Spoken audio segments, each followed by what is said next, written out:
Aji manungsa urip saka ayam-ayam iki. Atine kang manunggal dening Gusti Allah kang tunggal. Ya ora sae ilmune wong iku tak kalane mangucap lafaz suci kalimat tauhid. La ilaha illallah Muhammadur Rasulullah. Assalamualaikum. Waalaikumsalam. Alhamdulillah. Alhamdulillah. Bertemu karena Allah, berpisah karena Allah. Alhamdulillah. Wa la ilaha illallah wa la hawla wa la quwwata illa billah. Kelasan diperlukan Allah dan kepada Allah. Segala ketentuan hanya Allah. Jangan lupa. Allah ya Rahim. Allah ya Rahim. Allah ya Rahim. Allah ya Rahim. Allah ya Rahim. Allah ya Rahim. Allah ya Rahim. Gusti Kang Maha Asih. Gusti Kang Maha Asih. Gusti Kang Maha Asih. Kang Maha Welas marang ing sedayaning makhluk. Gusti Kang Maha Asih marang kawula ingkang iman. Gusti Kang Maha Asih marang kawula ingkang takwa. Aku salah siji kang diciptakno kaliyan Gusti Kang Maha Asih. Wujud salah siji ning sipate kang asih. Allah ya Rahim marang ing kauripane kawulane. Salah sijine kang diciptakne kaliyane Gusti Kang Maha Asih. Awujuding cahya, awujuding cahya kang nerangi, yaiku kang diarani nur barakatul hayat. Utawi kang duweni makna nur iku cahya barakatul Gusti Kang Maha pinaringi marang hayat awujuding kauripan. Nur barakatul hayat sapunika cahya kang urip, cahya kang andhap marang sapa kang dadi makhluking Gusti kang diridhoni. Barokah sapunika asale amung marang sangkaning Gusti Kang Maha Asih. Awujude saka sipate Kang Maha Asih Gusti.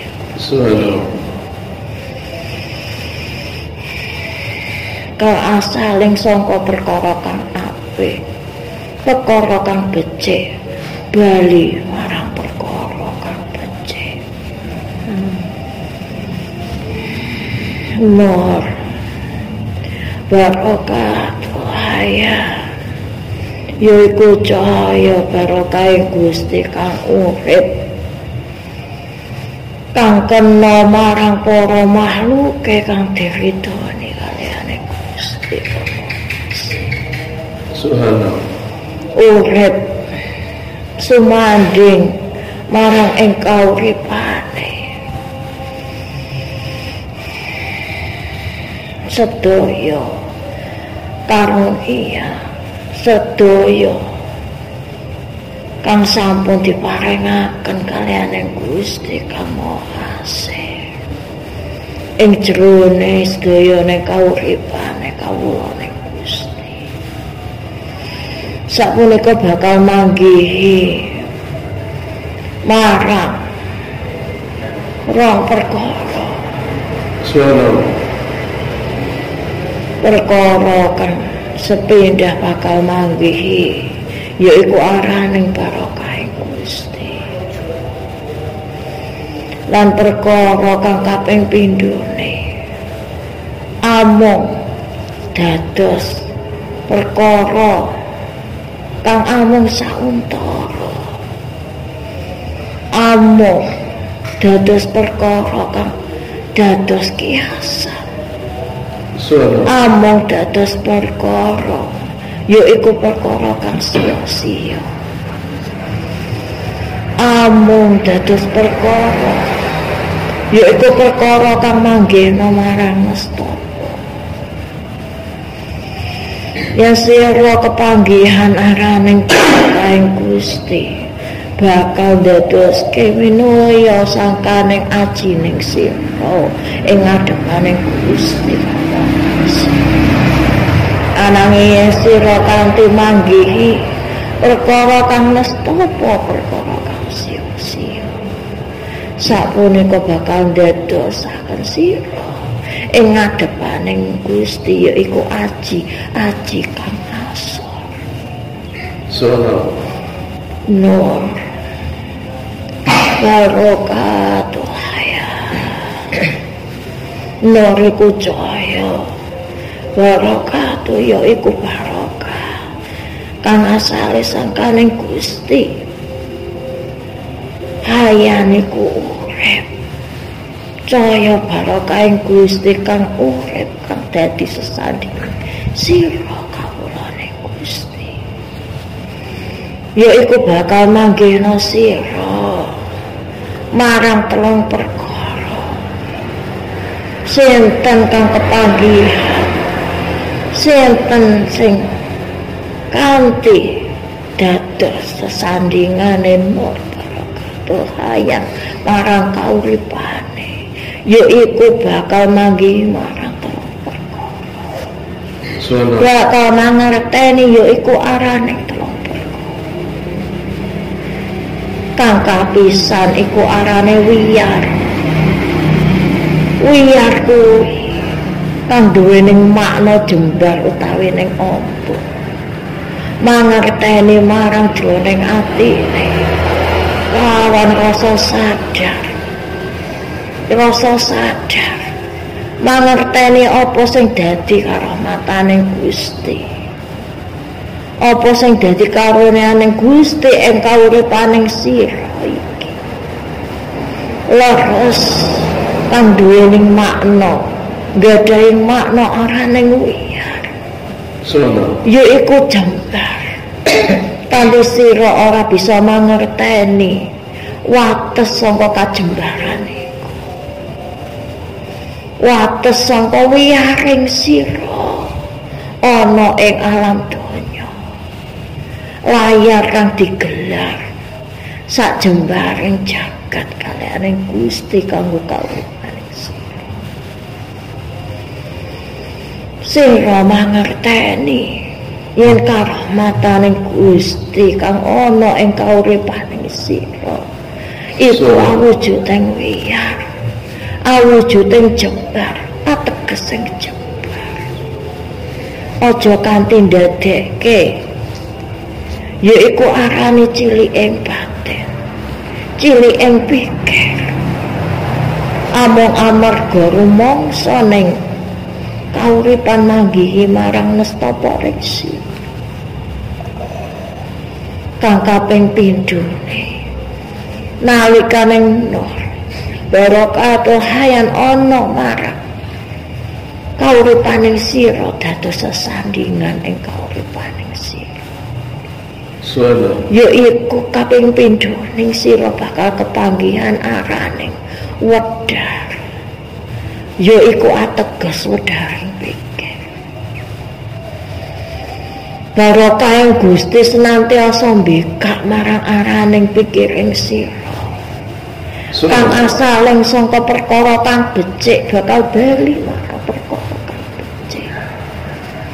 Bali marang dalan agamaning Gusti, dalan kang becik, kang diridhoni kaliyan Gusti. Buka marang pepikiring sira, wedhar sangka pepikiring sira. Ndadekake katentreman marang ing jroning batin. Ndadekno katentreman marang ing jroning atine sira. Pangkaping pindhone arane wedhar. Pangkaping pisan arane wiyar. Yen wis mangerteni wiyar, bakal ndadekno wedhar marang ana ning pikiring sira. Subhanallah. Pikir sira kang senantiasa usaha kena tipu muslihate sangka jembaring donya ning Gusti iki, sangka wernaning godha lan coba ning sira ana ing alam donya ning sira iki. Ananging yen kanthi nur barokah hayang sumanding marang kauripaning sira, sekabeh ora bakal ndadekno cilike atining sira. Sekabeh ora bakal ndadekno cilike ya iku sing dadi pikiring sira. Senantiasa jejer ana ing atining sira. Amin. Subhanallah. Yaiku Gusti Allah kang maha sempurna minaringi sekabehe arupaning coba ing kauripaning sira. Laras sedaya bakal balik marang kanggo kabecikan sira. Eling marang ilmu pangerten yaiku telutuh bakal dadi araning kawruh. Citra bakal dadi tapaning rasa. Telutuh bakal dadi araning kaweruh. Subhanallah. Lan citra bakal dadi tetapaning rasa. Telutuh sing ana ing kauripaning sira. Subhanallah. Telutuh yaiku sing wis ana ing kauripaning sira, sing sira wis ngrasakake araning pahite getaring kauripan. Subhanallah. Sekabehe kang dadi tinampa ning sira marang sekabeh akibat apa sing dadi lelakoning sira. Telutuh iku bakal dadi kawruh. Telutuh iku nyata bakal dadi ilmu. Aja kanthi rasa betoning sira, kanthi nyupetke ati lan nyupetke pikir, kanthi nglali marang ilmu pakerten yang arane telutuh bakal dadi kawruh. Subhanallah. Uga sing diarani yaiku citra bakal dadi tetapaning rasa. Citra rupa-rupaning rasa lara sing ana marang jroning atining sira. Subhanallah. Rupa-rupaning citra, rupa-rupaning lara. Laras sedaya bakal dadi yaiku arane tetapaning rasa. Tapa rasaning sira ing jroning ati. Subhanallah. Tapa atining sira supaya bisa luwih ngerteni apa kang diaraning citra. Subhanallah. Citra awujute dudu amung dadi tetangis. Nanging citra owahana supaya bisa dadi tetapaning rasa. Mangerteni apa kang dadi makna ning citra kang sejatine. Subhanallah. Aja amung dados tetangis. Nanging dadi sinau ning ati. Nyemedi marang jroning ati ning sira. Supaya ning rasa lara lan rasa cidra aja kanthi ngepuk marang sira dhewe kanthi dados lakone arane yaiku sira nganti dolim marang badaning sira dhewe, sira dolim marang sing dadi atining sira dhewe, sira dolim karo sing dadi lelaku ning sira ing alam donya ning Gusti. Subhanallah.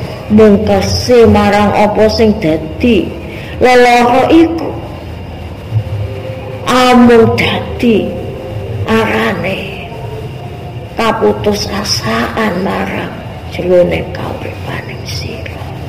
Tinebihaken yaiku sangka barokahing Gusti kang asih. Subhanallah. Leres nur barokatuh hayat. Nur iku cahya barokatuh yaiku barokahing Gusti hayane ku kang urip. Subhanallah. Aja nyak-nyake. Aja nyak-nyake nur barokatuh hayat sing ana marang kauripaning Gusti. Iki wujude sangka salah sijine sipating Gusti arane Gusti.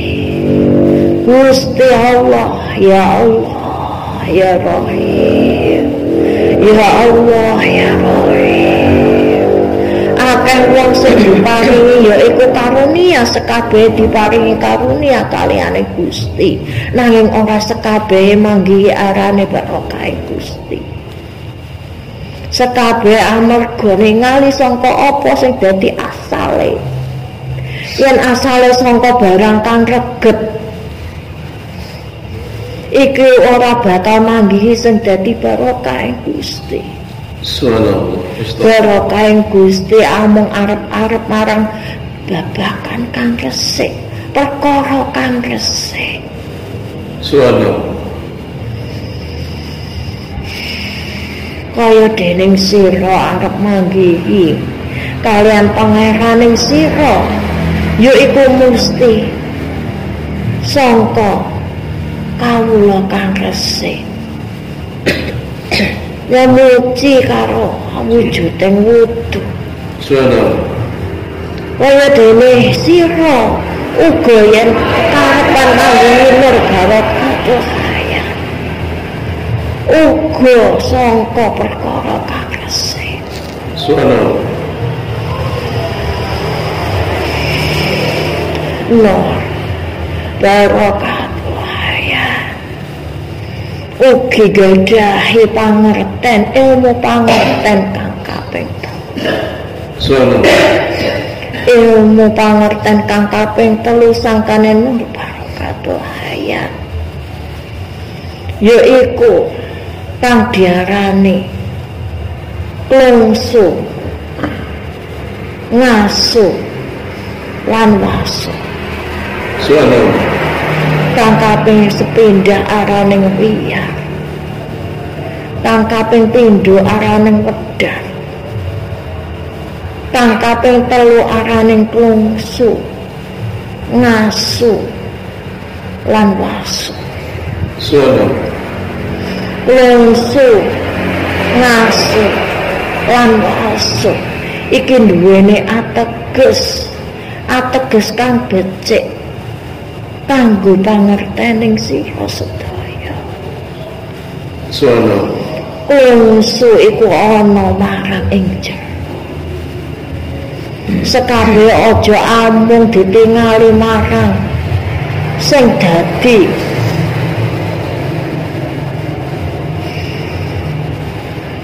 pangarepaning mawon.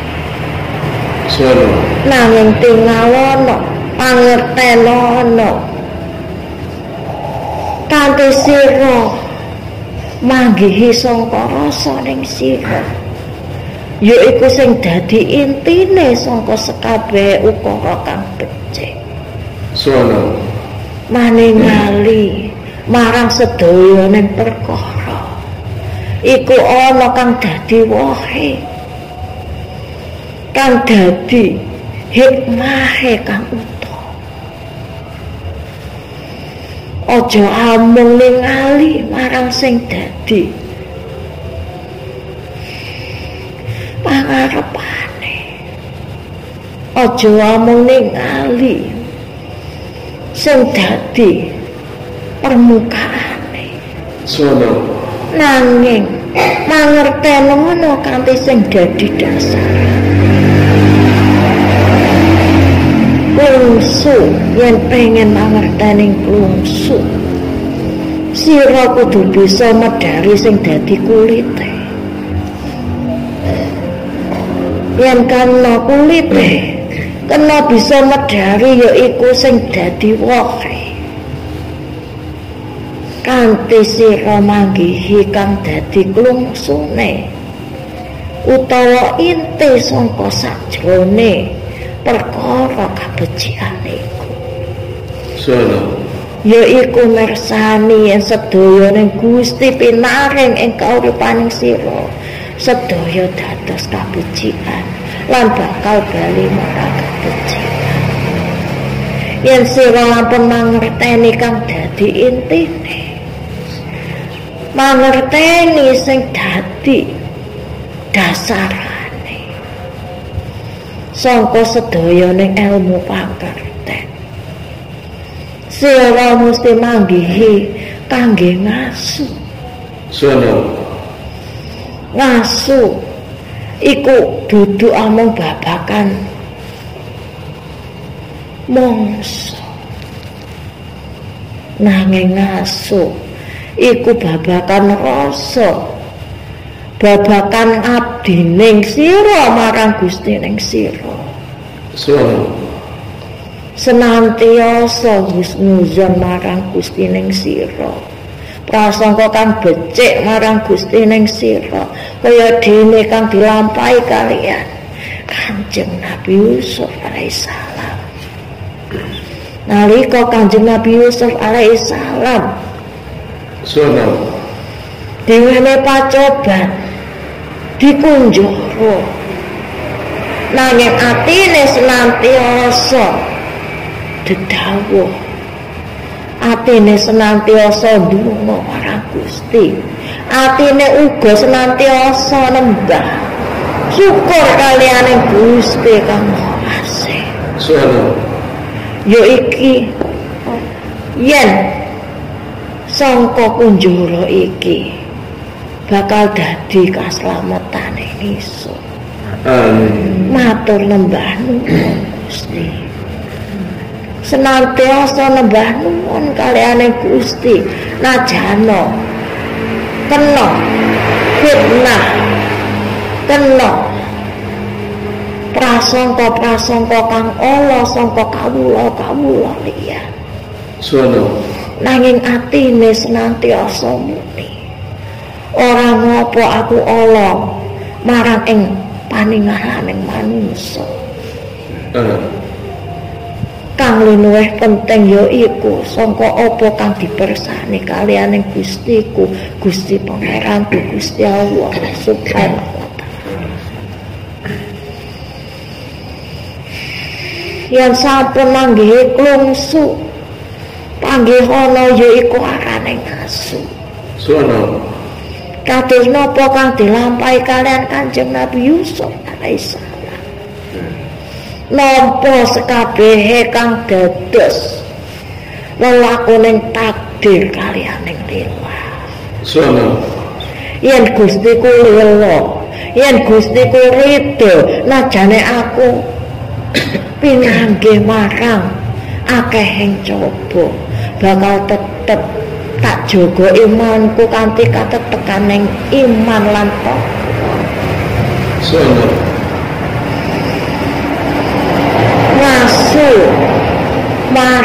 ana ning kauripaning sira yaiku sangka ukara-ukara ning sira dhewe nyinaoni apa sing dadi lelaku kauripaning sira kelawan rasa lila aja kanthi kelawan rasa resuna yen sampun manggihi klungsu dadosa manggihi yaiku ngasu yen sampun ngasu kena waso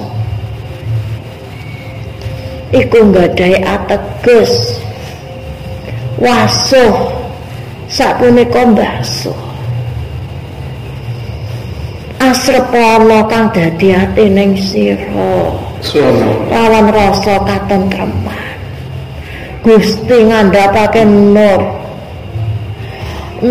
barokah hayan iki leres bakal dadi arane katentreman marang jroning atine sira diweneho saithik diweneho akeh atine tetep nembah syukur diwenehi seneng diwenehi ana lara atine tetep matur syukur wasuhana atine sira kelawan katentreman wasuhana atine sira kelawan rasa asrep ing rasa lila asrep ing rasa ridho asrep ing rasa lila asrep ing rasa ridho nur barokah hayat nur iku cahya barokah itu barokah Gusti hayat iku kang urip senantiasa dados pangelinge sira yen nalika cahya barokah Gusti iki urip isih urip sira bisa njaga kanthi kabecikan ing sira ing kauripaning sira niscaya nur barokah hayat iki uga bakal dados seksi ning sira sing wis dadekno katentreman ing jero atining sira nalika ing alam donya ugi bakal dados katentreman ing sira nalika ngadhep marang Gusti Allah Subhanahu wa taala uga sing bakal maringi katentreman sira ing alam barzah nalika ana tukul rasane kelingan marang para anak piturune kaning alam donya kang duweni tukul rasa kangen marang para anak turune sening alam donya ya iki nur barokah hayat uga sing bakal ngene katentreman sira ing alam barzah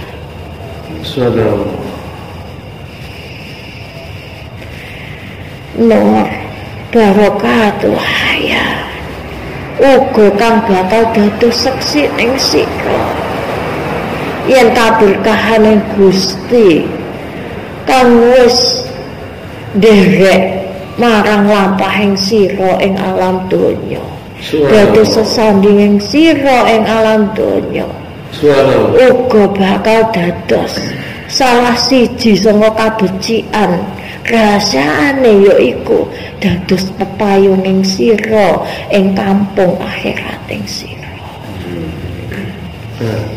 kang mayungi sira sangka ning rasa panas kang mayungi sira sangka ning rasa panas nur barokah hayat nur barokah hayat iki salah sijining kalam sing menehi pangerten uga menehi yaiku araning teguran kakening sira supaya ati senantiasa nyinaoni marang rasa lilane supaya ati bisa araning tapa marang rasa sangkane rasa supaya ati bisa nyinaoni sangkaning tlutuh supaya dadi neka saka ati kang mestine bisa ningali yaiku awujuding hikmah kang dadi wae sangka ning sedayaning perkara kauripaning sira pacoban kauripaning sira kanthi sira bakal manggihi araning yaiku ngaso kanthi dados wasuhing sira. Mugi ilmu pangerten ugi teguran sangkane nur barokatuh ayan. Subhanallah. Iki bakal dados bekal kangge kauripaning sira. Bekal kang manfaat dunya tumekaning akhirat Gusti. Amin. Wassalam.